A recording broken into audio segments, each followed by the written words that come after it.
नमस्कार। उत्तर प्रदेश की खबरों में आपका स्वागत है और मैं आपके साथ प्रिया बिस्ट। बुलेटिन की शुरुआत करेंगे इस वक्त की बड़ी खबर के साथ। बरेली जुम्मे की नमाज के बाद बवाल का मामला सामने आया, जिसके बाद बरेली दरगाह आला हजरत ने प्रेस कॉन्फ्रेंस की है। आरोपी तौकीर रजा के भाई तौसीफ मियां बोले, बेबुनियाद मुसलमानों को गिरफ्तारी रुकनी चाहिए। बड़ी खबर आपको बताई जा रही है, जहां बेगुनाह मुसलमानों की गिरफ्तारी रुके, ऐसा तौसीफ का बयान सामने आया है। पुलिस की मनमानी दबिश बंद हो, तौसीफ ने बयान दिया है। झूठे केस वापस हो, बुलडोजर कार्रवाई रुके, मांगे पूरी ना होने पर दरगाह ठोक फैसला लेगी, ऐसी चेतावनी दी गई है। कोतवाली थाना क्षेत्र में है दरगाह आला हजरत। बड़ी खबर आपको बताई जा रही है, जहां प्रेस कॉन्फ्रेंस की गई है। लगातार पुलिस की कार्रवाई देखने को मिल रही है, बुलडोजर एक्शन भी देखने को मिल रहा है, जिसके बाद प्रेस कॉन्फ्रेंस की गई है। कोतवाली थाना क्षेत्र में है दरगाह आला हजरत, जिसको लेकर विवाद देखने को मिला है। और बरेली में जुम्मे की नमाज के बाद बवाल का मामला सामने आया था, जिस पर अब लगातार कार्रवाई हो रही है और अब बरेली दरगाह आला हजरत ने प्रेस कॉन्फ्रेंस की है। परेड कराई जा रही है, जिससे वो ठीक से को थाने में बुरी तरह मारपीट कर मीडिया के सामने परेड कराई जा रही है, जिससे वो ठीक से चल तक नहीं पा रहे हैं। उन्हें खाने पीने तक को नहीं दिया जा रहा है। इसके अलावा शहर भर में बेगुनाह मुसलमानों के घरों पर बिल्डोजर खड़े कर दिए गए और तोड़फोड़ की अवैध कार्रवाई की जा रही है। इतना ही नहीं, दबिश के दौरान मुस्लिम महिलाओं और लड़कियों पर जुल्म किए जा रहे हैं। बच्चों तक से मारपीट की जा रही है। मस्जिद में दबिश देकर इमामों और मुअज्जिनों का उत्पीड़न किया जा रहा है। खौफजदा करने वाली इस कार्रवाई की वजह से कई मस्जिदों में नमाजें तक नहीं हो पा रही हैं, जो अपने मजहब पर अमल करने के संवैधानिक अधिकार का खुल्लम खुल्ला हनन है। ब्रेक के बाद एक बार फिर से आपका स्वागत है। रुक करेंगे खबरों का। सपा के राष्ट्रीय महासचिव रामगोपाल यादव फिरोजाबाद पहुंचे, जहां उन्होंने बिहार चुनाव से पहले कांग्रेस नेता राहुल गांधी के प्रदेश जाने के सवाल पर अपनी प्रतिक्रिया दी। उन्होंने कहा कि बिहार में चुनाव बीजेपी नहीं, जनता लड़ रही है। आजम खां की ओर से मुख्तार अंसारी को स्लो पॉइजन दिए जाने के सवाल पर कहा कि ये तो सबको पता है, मुख्तार अंसारी ने खुद कहा था और उसके बाद उनकी मौत हो गई थी। आजम खान ने क्या गलत कहा है? वहीं सपा नेताओं को आगरा जाने पर हाउस अरेस्ट करने के सवाल पर उन्होंने कहा कि सरकार का काम अपना है, हमारा काम अपना है। जहां मुस्लिमों पर जाति होगी, वहां हम विरोध करेंगे।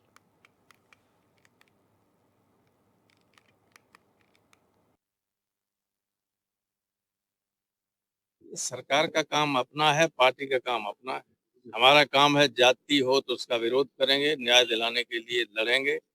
और ये प्रशासन ऐसा है ही उत्तर प्रदेश का, वो केवल यहीं का नहीं है, यहाँ से तो बदतर दूसरी जगह का प्रशासन लोगों को अपना राजनीतिक काम जो है जनहित के, वो भी करने नहीं दे रहे। जिस प्रकार बिहार में चुनाव है और राहुल गांधी विदेश चले गए हैं, इसका भी सवाल उठता है। राहुल गांधी वहां तो ऐसा है, बिहार में जनता चुनाव लड़ रही है। मैं तो हुआ आया, मैं तो एक दिन दरभंगा से लेकर सीतामढ़ी तक गया हूँ यात्रा में।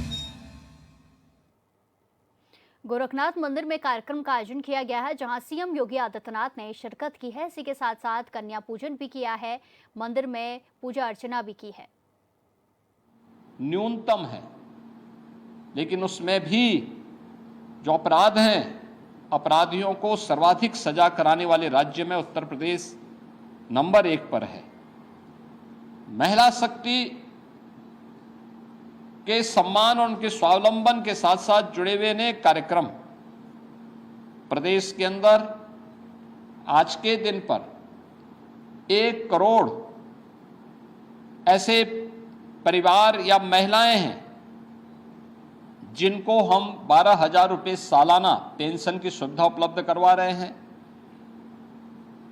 26 लाख से अधिक ऐसी बेटियां हैं जिन्हें मुख्यमंत्री कन्या सुमंगला योजना के माध्यम से जन्म से लेकर के स्नातक तक 25,000 रुपये के पैकेज के साथ सरकार ने उनके प्रति सरकार और समाज की जिम्मेदारी को समझते हुए इस कार्यक्रम को आगे बढ़ाया है। प्रदेश में हम लोगों ने मुख्यमंत्री सामूहिक विवाह योजना के माध्यम से अब बेटी के जन्म लेने से लेकर के उसके विवाह तक की सारी जिम्मेदारी सरकार लेगी। इस कार्यक्रम को मुख्यमंत्री सामूहिक विवाह योजना के माध्यम के साथ भी जोड़ा है और मुझे प्रसन्नता है कि बड़े पैमाने पर मुख्यमंत्री सामूहिक विवाह योजना की राशि को बढ़ा करके अब हमने प्रति जोड़ा 1 लाख रुपए की राशि इसके लिए घोषित किया है और मुझे प्रसन्नता है कि बड़े पैमाने पर इस सुविधा का लाभ वे परिवार जो गरीब हैं, वंचित हैं, बेटी की शादी के लिए चिंतित रहते थे, धनराशि के अभाव में नहीं कर पाते थे, अब सरकार और स्थानीय प्रशासन इस जिम्मेदारी का निर्वहन कर रहा है। ये नारी शक्ति के प्रति, भारत की सनातन आस्था के प्रति हमारी नैतिक जिम्मेदारी है और उस नैतिक जिम्मेदारी का निर्वहन करने के लिए न केवल हम लोग पर्व और त्योहारों के माध्यम से बल्कि इन सभी कार्यक्रमों के माध्यम से भी पढ़ाई हो या फिर उनके नौकरी का मामला हो, स्वावलंबन का मामला हो, ये सभी कार्यक्रमों को प्रभावी ढंग से आगे बढ़ाया जा रहा है। शारदीय नवरात्रि का आयोजन जगत जननी मां भगवती के प्रति हमारी सनातन आस्था को व्यक्त करने का एक प्रभावी माध्यम है। मैं इस अवसर पर एक बार फिर से पूरे प्रदेश वासियों के प्रति शारदीय नवरात्रि की आज सिद्धि प्रदान करने वाली 9वीं तिथि के अवसर पर हृदय से बधाई देता हूं, अपनी शुभकामनाएं देता हूं। कल विजयादशमी का पर्व है। विजयादशमी भारत की सनातन विजय का प्रतीक, अन्याय, अधर्म और अत्याचार पर मर्यादा पुरुषोत्तम भगवान श्री राम की विजय का महापर्व देश के अंदर हर ओर बुराई, अधर्म और अत्याचार के प्रतीक रावण के पुतले जलाए जाएंगे। धर्म, सत्य और न्याय के प्रतीक, राम राज्य के प्रतीक भगवान श्री राम का राज तिलक का कार्यक्रम हर ओर सकुशल संपन्न होंगे। मैं इस अवसर पर पूरे प्रदेश वासियों को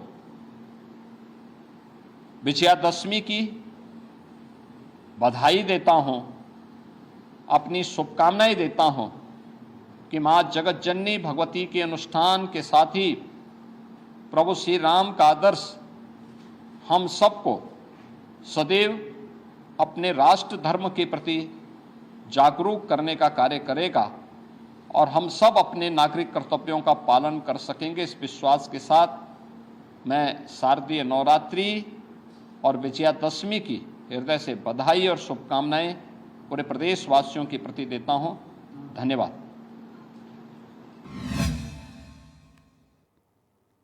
इसी के साथ खबरों में आगे बढ़ते हैं। श्री कृष्ण जन्मभूमि मंदिर मस्जिद केस के मुख्य याचिका दिनेश फलाहारी महाराज ने कहा कि कुछ मौलाना आई लव मोहम्मद के नाम पर युवाओं को भड़का रहे हैं।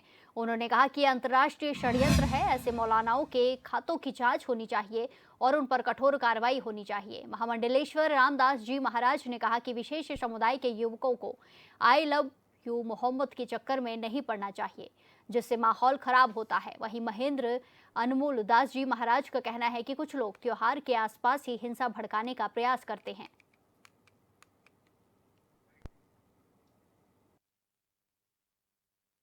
हमारे हिंदुस्तान में आई लव यू मोहम्मद के नाम से कुछ बेधर्मी मानसिकता के व्यक्ति दंगा कराना चाहते हैं, लेकिन जब तक उत्तर प्रदेश में योगी जी हैं तब तक उनके जो मंसूबे हैं वो पूरे नहीं होंगे। हमारे सनातनी तो शांति प्रिय होते हैं। अरे तुमको आई लव यू बोलना है तो अपने घर में बोलो। हिंदुस्तान की सड़कों पर इस तरह का जो माहौल बना रहे हो, अधिकारियों पर हमला करते हैं, पत्थरबाजी करते हैं, दंगा करने का प्रयास करते हैं, तो ये बहुत बड़ा षड्यंत्र है। अभी हमारे भारत में जो हिंसा फैलाई जा रही है आई लव मोहम्मद के नाम से, कोई आई लव मोहम्मद बोल रहा है, कोई आई लव महादेव बोल रहा है। पता नहीं क्यों जब हमारे देश में हिंदुओं के त्योहार आते हैं तभी ये सब हिंसा क्यों फैलाते हैं? कोई आई लव मोहम्मद बोले पड़ा है। अरे क्या जरूरत है ये सब काम करने की? अगर आपको रखना ही है तो अपने दिल में रखो ना, ये हिंसा फैलाने की क्या जरूरत है? जय श्री कृष्णा, जय श्री सीताराम। देखिए, कानपुर से शुरू हुआ मामला आई लव मोहम्मद, ये कोई विवाद नहीं है। यह हमारे समाज को, हमारे देश को, हमारे राज्य सरकारों को तोड़ने की एक साजिश है। यह मुख्य मार्ग से हमारे जनमानस को भटकाने के लिए किया गया एक नैरेटिव है। चाहे वो विदेश, जब हमारी शक्ति बढ़ती है तो निश्चित है कि सारी दुनिया हमारी शक्ति से, हमारे बल से घबराती है। जब हमारे सामने कोई विरोध नहीं कर सकता तो पीठ पीछे हमारे खिलाफ षड्यंत्र किए जाते हैं। वही केंद्र सरकार के खिलाफ हो रहा है, वही राज्य सरकार के खिलाफ।